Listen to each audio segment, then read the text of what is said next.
Voici Valère Bessala. Pour ceux qui ne connaissent pas Valère Bessala, il est président d'un parti politique. Comme moi, je ne vais pas citer le nom dans cette vidéo. Il est président d'un parti politique. Et sur ce plateau, le plateau d'Info TV, présenté par Parfait ici, il est en train de dénoncer carrément le tribalisme. Il dénonce carrément le tribalisme. Écoutez cette vidéo jusqu'à la fin. Écoutez et on se retrouve après ça. Écoutez très attentivement ce qu'il dit dans cette vidéo parce que c'est très important que vous sachiez ce qu'il est en train de dire. Allez. Les Bamileke disent que c'est leur tour. Quand les nordistes disent que c'est leur tour, est-ce qu'ils ne sont pas tribalistes aussi? Vous comprenez? Aujourd'hui, tout le monde dit que le Bamileke est tribaliste. Il est tribaliste. Il ne veut faire qu'avec son village. Personne ne l'a dit sur ce plateau. Hein, j'ai dit on. Non, si vous êtes dans on, c'est tant mieux. Qui se sent mauvais se mouche chez vous.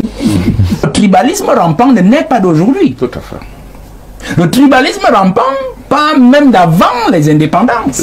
C'est-à-dire qui a été imposé par le colon. Tout à fait. Scindé, coupé certaines provinces des autres. Parce qu'en fait, le Bamileke, pour arriver à Yaoundé, avait besoin d'un passe, vous appelez ça comment? C'était un laissez-passer. Parce qu'en fait, c'était reconnu comme un pays de rebelles. Tout à fait. Donc pour traverser Bebdala, ce pont-là même n'existait même pas encore. Le pont-là, on passait à la nage ou bien pas des pirogues, pas des bacs. Ah ouais. Pour traverser cet endroit-là, la Sanaga, il fallait avoir justement un laissez-passer. Voilà les causes, les premiers fondements du tribalisme, c'est-à-dire que les populations des autres régions regardaient déjà à partir du laissez-passer les gens de l'Ouest comme des gens dangereux. Parce que le blanc leur dit, c'est des rebelles, ils contestent le pouvoir. Et vous, vous êtes à Yaoundé, c'est le siège de l'institution, vous avez tout. Vous êtes à Douala, c'est le siège de... Vous avez tout. Il faut craindre ces gens. Pour partir, traverser le pont du Mungo, le Bamileke avait besoin de laisser passer. Ça, c'est ce qu'il faut dire aux Camerounais. Les fondements donc, du tribalisme partent de là, c'est-à-dire la crainte de certaines tribus envers les autres. Tout à fait. La crainte du Camerounais envers un autre, à l'égard des autres. Cela a donc rampé jusqu'en 82. Et bien lui, il a transformé l'affaire, c'est-à-dire en se disant, je suis du centre-sud-est, puisqu'il y avait encore une seule province. Comment faire pour me maintenir? Il a inversé la logique politique d'Ahidjo. C'est-à-dire que, pour empêcher ses frères d'accéder au pouvoir, il leur a tout donné. Et il a plutôt fait des autres, des aigris, qui vont toujours prier au quotidien pour que lui, il tienne le pouvoir afin de les délivrer de la mainmise de ses propres frères au pouvoir. La logique aujourd'hui, quand vous vous plaignez, vous dites que les boules ont tout, les boules ont tout, les boules ont tout. Nous voulons le chassement, nous voulons chasser les boules du pouvoir, nous voulons chasser. Bien, être tranquille. Parce qu'en fait, quand vous dites les boules ont tout, nous voulons chasser les boules du pouvoir, lui, il sait que ses frères boules sont en insécurité et savent qu'ils n'auront de pouvoir que tant que lui sera au pouvoir. Et donc, ils vont jouer des coups pour le maintenir. Voilà la logique simple du président Paul Biya. Donc, il a institutionnalisé le tribalisme, ce que l'aîné docteur Kamga appelle le tribalisme d'État. Pour que ses frères soient toujours insécurisés par les revendications des autres tribus lésées. Et que justement ses frères travaillent au quotidien pour le maintenir au pouvoir. Aussi simple que ça. On n'a pas besoin d'expliquer de midi à 14 h. Les propos haineux donc ne sont rien d'autre que la conséquence de l'exacerbation du tribalisme qui en fait a encore un autre petit enfant qu'il a accouché, c'est-à-dire la malgouvernance. Puisqu'ils doivent maintenir l'hégémon suprême au pouvoir, ils sont obligés de piquer dans la caisse pour lui faire plaisir. Et quand on pique dans la caisse, on ne justifie pas ça parce que ça n'a pas été prévu. Conséquence, c'est que la corruption devient donc aussi institutionnalisée, une corruption d'État. Comme le tribalisme est devenu un tribalisme d'État. Nous avons donc une république de la malgouvernance. Nous avons une république des abjections sociales et sociétales qui justement ont pignon sur rue et qui justement commandent ce que nous vivons aujourd'hui. Le Cameroun est donc un État, n'est pas un État tribaliste, mais un État tribalisé. Je vais donner en amont des explications. Parlons du tribalisme dont on reproche par exemple le reste de la région, par exemple de l'Ouest. La région de l'Ouest et tous les ressortissants de l'Ouest. Je m'amuse parce que je vois que vous tournez autour de ça, mais vous ne voulez pas parler du problème. Quel Parce problème? que vous voulez parler, en fait, vous voulez qu'on dise que le Bamileke est un tribaliste. Qui a dit ça? Depuis que nous tournons. Ah ben moi je ne fais pas une émission sur le Bamileke. On dit le Bamileke. Non, c'est mon argumentaire, c'est mon temps de parole. Mais pourquoi vous soupçonnez qu'on tourne? c'est mon argumentaire et c'est mon temps de parole. Bon. Alors vous tournez depuis et je vois comment le docteur Hilaire Kamga est mis dans ses petits souliers parce qu'en fait vous n'arrivez pas à lui faire dire ce que lui ne veut pas dire. Aujourd'hui tout le monde dit que Bamileke est tribaliste. Il est tribaliste, il ne veut faire qu'avec son village. Personne ne l'a dit sur ce plateau. Hein, j'ai dit on.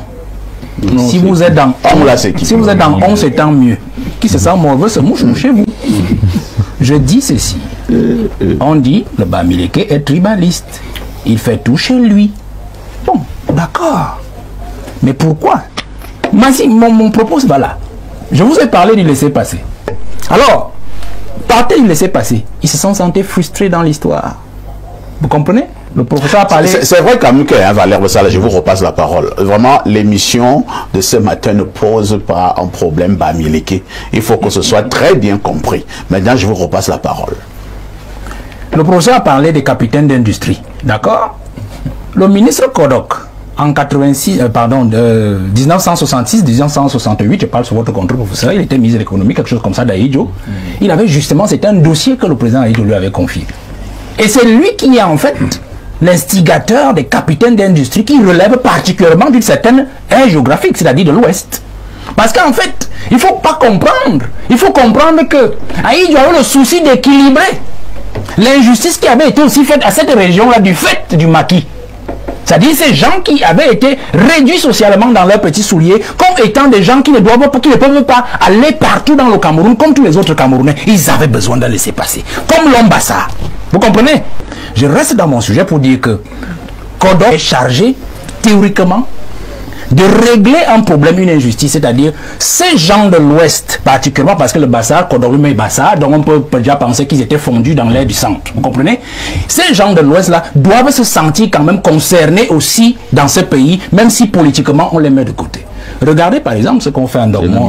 Regardez particulièrement ce qu'on fait en Dormont. Qu'est-ce que vous voulez démontrer, Valère? Que le Bamileke a toujours été exclu du pays? C'est ce que vous voulez démontrer? Je suis en train de démontrer que le tribalisme que vous reprochez à l'homme Bamileke est une réponse à un tribalisme rampant institutionnalisé depuis la colonisation. C'est ce que je suis en train de vous dire. Donc je veux que vous compreniez cela aujourd'hui. Et quand le dossier économique de Kodok vise justement à tempérer leur esprit d'exclusion. Et si nous allons un peu plus loin, vous vous retrouvez aujourd'hui avec ces gens qui justement revendiquent le pouvoir. Et on veut toujours les ramener à une affaire de... Les Bamileke disent que c'est leur tour. Quand les nordistes disent que c'est leur tour, est-ce qu'ils ne sont pas tribalistes aussi? Vous comprenez? Peut-être qu'ils usent des moyens qu'ils ont reçus, ou du moins des moyens qu'ils ont développés pendant leur exclusion politique. Parce qu'il faut aussi comprendre cette logique. Donc je ne voudrais pas je sais que j'ai touché là où ça ne vous a pas plu. Donc je ne vais pas parler longtemps. Je dis ceci, monsieur. Non, monsieur, ça ne vous concerne pas particulièrement. Parce que vous dites que là, ça ne m'a pas plu. Là, je ne le permets pas. Vous, c'est pas vous. Voilà. Il faut que ce soit très clair. Donc je voudrais simplement dire que... je n'ai rien à voir avec ça. La question du tribalisme ne doit pas être une question aérienne. Ne la gardons pas aérienne. Quand nous avons évoqué le sujet, nous savons ce que nous voulons dire, nous savons là où nous voulons aller. Vous avez compris ce qu'il a dit. Vous avez compris ce qu'il a dit. Et être tribaliste, c'est très dangereux. Pour un pays comme le Cameroun, c'est très dangereux d'avoir les tribalistes parmi nous. C'est très très dangereux. Vous savez pourquoi? Parce que c'est le tribalisme en fait qui cause ou qui engendre la division, qui engendre la guerre parmi les ethnies. Vous comprenez un peu? Par exemple, vous croyez que le problème du Nozo, eux ils se sont sentis comment? Ils se sont sentis écartés. Eux ils se sont sentis écartés de tout ce qui se passe au Cameroun. Du coup ils ont décidé de peut-être, bon, si moi je me sens écarté, ça veut dire que je dois normalement me libérer de ces fardeaux ou je dois les libérer de nous. C'est justement pour ça qu'ils ont peut-être commencé une guerre civile ou une guerre entre le Cameroun, je ne sais pas comment ils ont appelé ça, la République et l'Ambazonie. Vous comprenez un peu? Donc normalement dans un pays, on ne doit pas accepter le tribalisme. On ne doit pas accepter le tribalisme. Et je vous rappelle que le tribalisme dépasse même le racisme. Le tribalisme dépasse le racisme. Le racisme, c'est un blanc, c'est entre un blanc et un noir. c'est clair, c'est entre un blanc et un noir. Le tribalisme, c'est entre un frère et l'autre frère dans un même pays qui se différencient seulement par leurs ethnies, peut-être par la culture, c'est tout. Or, le racisme, peut-être tu pars, je sais pas, en Europe, en Amérique, tu vis les scènes du racisme et tout, et tu rentres dans ton pays, tu continues ta vie normalement. Or que dans un pays où il y a le tribalisme, ça veut dire que tout ne marche pas. Tout ne marche pas. Dans un peuple où ils sont censés vivre ensemble pour toute la vie, s'il y a le tribalisme, il y a un sérieux problème. S'il y a le tribalisme, il y a un sérieux problème. Est-ce que vous comprenez ce que je suis en train de dire? Donc normalement, dans un pays, on ne doit pas tolérer les cas de tribalisme. On ne doit pas tolérer les cas de tribalisme parce que c'est un peuple qui vit ensemble. Et si vous êtes tribaliste, ça veut dire que vous êtes capable d'engendrer une guerre entre vous. Vous êtes capable d'engendrer une guerre entre vous. Je vous ai publié une vidéo sur ma chaîne où un jeune qui vit à la diaspora qui disait qu'il faut vraiment qu'on élimine tous les Bamileke. Ça, c'est déjà de un. Le tribalisme. Ça, c'est le tribalisme. Maintenant, où est l'amour pour son frère? Où est l'amour pour son frère? Pourquoi on doit éliminer tous les Bamileke dans ce pays, le Cameroun? Ça, c'est ce qu'il a dit dans sa vidéo. Et je vous ai publié la vidéo. Je vais vous mettre le lien de cette vidéo en commentaire de cette vidéo. En commentaire de cette vidéo. Et vous allez écouter la vidéo, ce qu'il a dit dans sa propre vidéo. Vous allez confirmer qu'il y a des gars où il y a des gens qui ne se cachent même pas, qui ne cachent pas leur tribalisme, qui sont tribalistes et ils vivent avec ça ouvertement. Parce qu'il y a certaines personnes qui sont normalement, bon, dans leur cœur, ils n'aiment pas vraiment les gens de l'autre ethnie, mais quand ils les voient, ils font semblant de les aimer.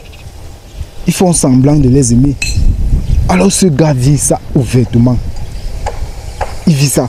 Comme je vous le dis, dans un pays normal, on ne doit pas accepter le tribalisme. On ne doit pas accepter le tribalisme. Parce que entre les frères d'un même pays, si vous avez la haine pour l'autre, ça veut dire que c'est un début d'une guerre, d'une possible guerre. C'est un début d'une possible guerre. Parce que je vais vous prendre l'exemple. D'habitude, quand je mets les vidéos ici là qui parlent peut-être de Kanto ou de soutien de Kanto, il y a des gens qui vont venir me dire que moi je suis en train de soutenir le président Kanto parce que il est Bamileke et que moi également je suis Bamileke. Je vous rappelle que si moi je fais genre je vais soutenir le professeur Maurice Kamto, c'est justement parce que moi j'ai vu qu'en lui il peut faire ou il peut imposer un changement dans ce pays. Vous comprenez un peu? Donc moi je ne fais pas le suivisme moutonnier. Je suis pas là. Je suis pas là pour faire le suivisme moutonnier. Ça c'est clair. Et si un jour je me réveille et je constate que le professeur Maurice Kamto n'est pas digne de mon soutien, je me retire. C'est tout.